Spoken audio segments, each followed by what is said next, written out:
The Mule.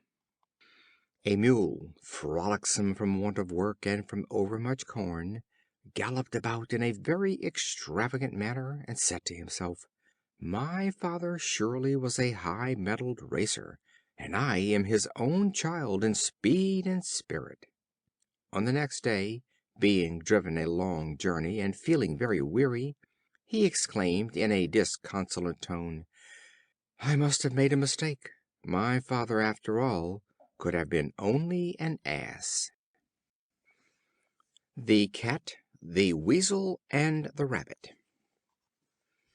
While a Rabbit was absent from his hole one day, a Weasel took possession of it.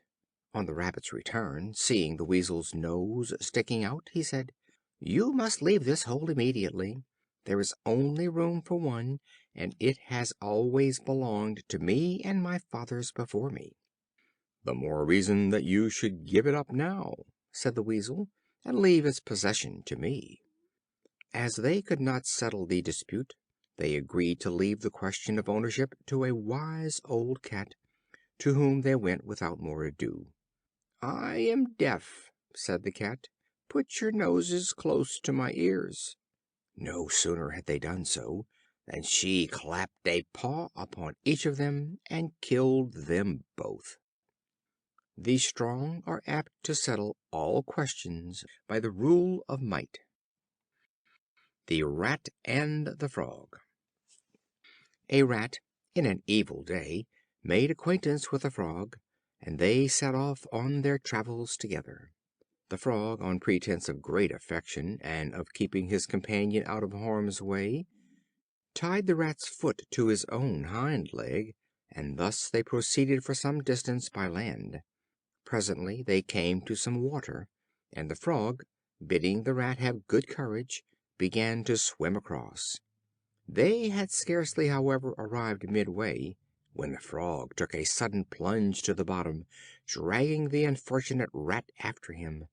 But the struggling and floundering of the Rat made so great a commotion in the water, that it attracted the attention of a Kite, who, pouncing down and bearing off the Rat, carried away the Frog at the same time in his train. Inconsiderate and ill matched alliances generally end in ruin, and the man who compasses the destruction of his neighbor is often caught in his own snare. The Widow and the Sheep.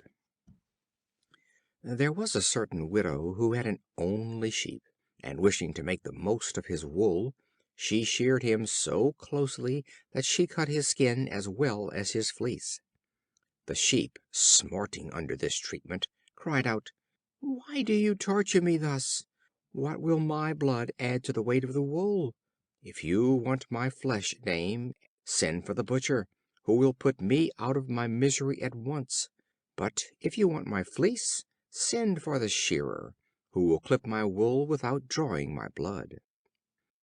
Economy may be carried too far. The Man Bitten by a Dog. A Man who had been bitten by a Dog was going about asking who could cure him.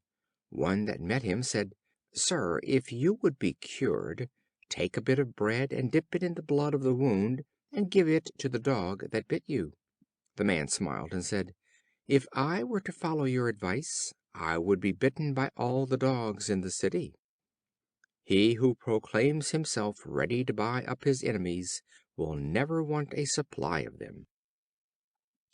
The Horse and the Wolf. A Wolf saw a Horse grazing in a field. Putting on a grave air, he approached him and said, "Sir, you must be very ill. I have some skill as a physician, and if you will tell me where your ailment is, I shall be glad to be of service."